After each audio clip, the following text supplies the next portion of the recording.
Hi stars! Is the not so scary Halloween party worth it? Let me give you a quick rundown of our experience and if we would do it again.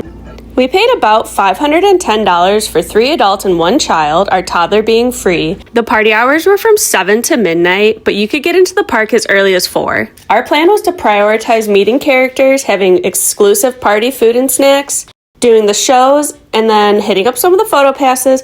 However, we immediately marked photo passes off of our plan because that first photo that you saw in the beginning, we waited about 40 minutes for, and the line wasn't even long. So we definitely knew we weren't going to waste any more time on those. We've done the Disney parties before, so we had an idea of what to expect. However, our first impression once we got there was it felt so crowded. We quickly realized that characters weren't going to be realistic either if we wanted to make the most of our time. So we saw Belle, and then after that, we focused on doing trick-or-treating and getting some of the party exclusive snacks. I will say the trick-or-treating candy was very generous. They gave you so much. It was about 8:30 at this point, and I could tell that my 5-year-old was starting to feel disappointed that she wasn't able to meet really any characters.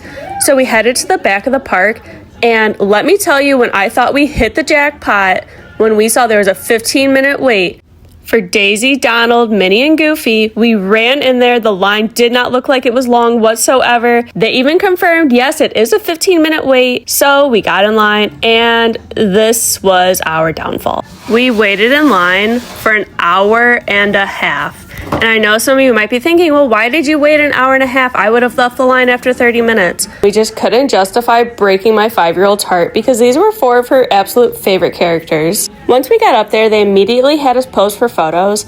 And before my daughter even had a chance to say hello to the characters, one of the cast members yelled out, "Bye, princess," and started ushering us towards the exit, which resulted in an immediate meltdown. Cue hysterical crying, hyperventilating, and our daughter asking why she was not allowed to say hi to Daisy or Minnie. In the cast members' defense, I don't think they did it with any malice intent. I think they were just trying to keep the line going, and they did offer to let my daughter come back and say hi. However, my husband had already taken her outside, and because of a condition she has that I won't get too much into, it just didn't make sense for us to try to regulate her and then bring her back in. And again, I want to reiterate, I don't think the cast member did this to be mean or to hurt my daughter's feelings. I'm thinking that maybe she just got a little ahead of herself and didn't notice that my daughter had only taken photos and hadn't actually said hi or hugged any of the characters. We were fortunate that the manager of that specific meet and greet followed us out after hearing our daughter freaking out. And she was able to hook us up with meeting Mickey, so we got to go to the front of the line for that. However, after everything was said and done, we had wasted about 2.5 hours on meeting 5 characters. 4 of those characters we got to spend maybe 10 seconds with.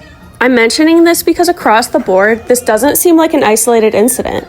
I've read hundreds of experiences from people who went to the Halloween parties, and they all say similar things. Inaccurate wait times, extremely crowded, and it felt oversold. Overselling the party is one thing and not something that the cast members can help. However, the inaccurate wait times, I do think could have been helped.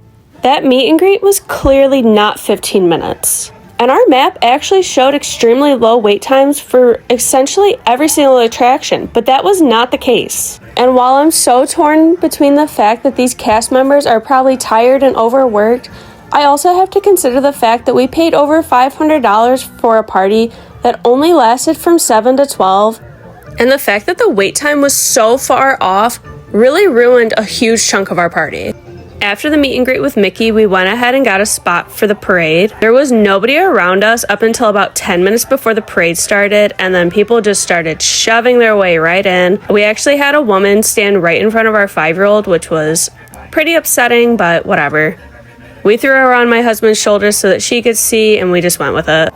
And I personally think we were pretty considerate. We had 2 strollers, and we took both kids out and pushed the strollers all the way to the back so they weren't blocking anyone and people could fill in behind us. We're not very tall people, so it would have made sense for taller people to stand behind us and still be able to see just fine. But standing right in front of little kids that had already been standing there, kind of rude. But overall, not Disney's fault. To quickly recap the pros, the food and snacks were delicious. The overall decorations, so beautiful, so amazingly done. The parade and the other show that we saw, phenomenal. Loved it. You get enough candy to last a lifetime. Overall, the cast members were very polite and helpful. And then meeting Bella and Mickey during this time is totally a core memory for my daughter. I don't think she'll ever forget those interactions. However, the fact that the party felt so crowded and oversold and the inaccurate wait times, I truly think is enough to not go back to this party. While we really enjoyed meeting Mickey and Belle, you can actually meet them on non-party days too. And we loved the parade and the snacks, but they were not $500 good. So while we wouldn't go back to the Halloween party, the Christmas party is maybe a different story. If you'd like to see our review on that, you can head to our page. I like Disney World 100 million felt.